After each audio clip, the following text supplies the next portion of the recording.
Hello everyone, welcome back.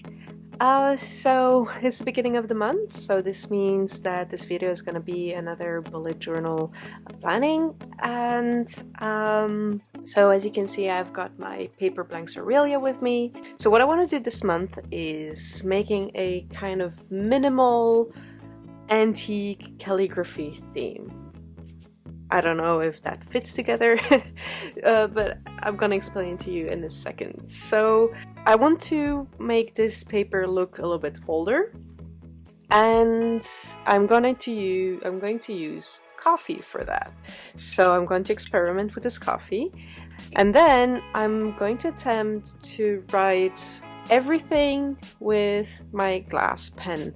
So I made an unboxing video about this pen a while ago, so if you want to look, I put the link right here. And this set comes with different inks. It comes in blue, red and yellow, and I'm adding also some black from this is Indian black or something like that, the Indian ink. Anyways, so we have this black which I'm gonna use, but before going with the calligraphy I am going to old those pages. So it's gonna take some time, obviously before the drying.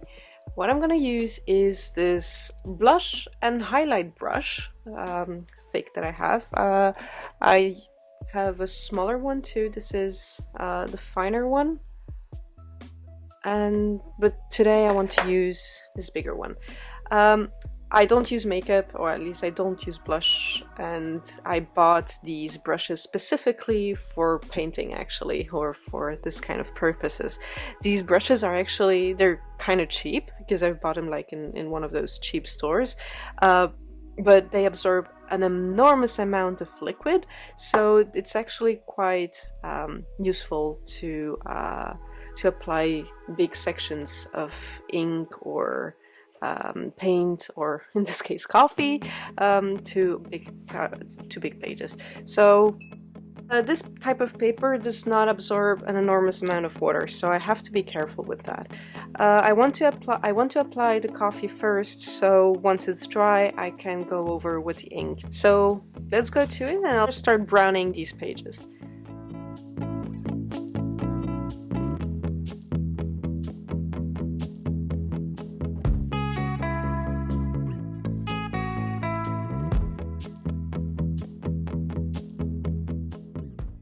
And to dry this faster, I can use my heat gun.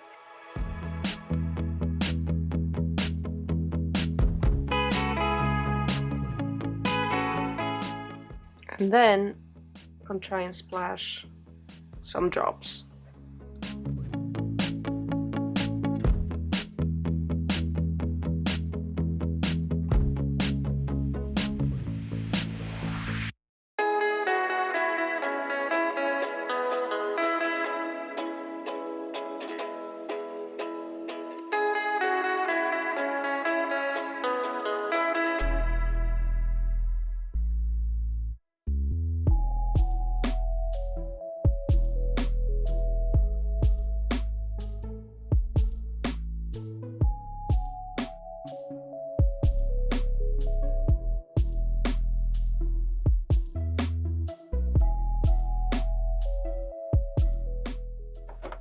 Okay, so we have all the pages that I need that are nice and old, brown. So it looks actually quite neat, so this is already good. For the coffee, any coffee is good. Instant coffee, coffee from the Nespresso machine, or the mocha, whatever. Just keep in mind that the more it's concentrated, obviously, the darker the color on the paper. So if you actually just want a very light shine, add more water to your coffee. If you want it darker, obviously do the opposite. So that being said, I think I don't really need to give a lot of comments on what I'm gonna do. It's gonna be kind of straightforward. So I'm just gonna dive into it, and you just enjoy watching.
Okay, so here we are for the final flip through.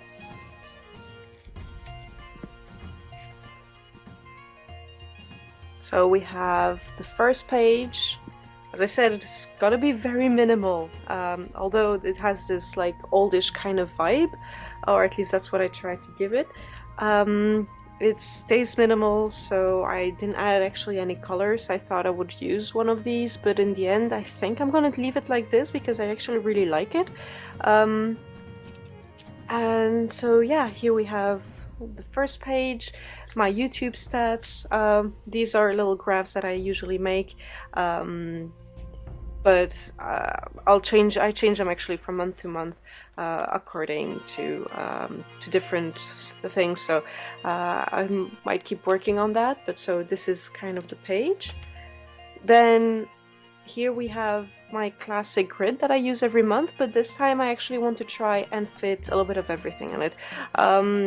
Over here, work is still closed. School is not going to, university is not going to reopen for this year, so I didn't want to use like a weekly plan. Last month I tried to make a small one, but I didn't really use it, so it's just going to be a waste to actually make it. So I want to try and fit everything here. So as usual, in this grid I add my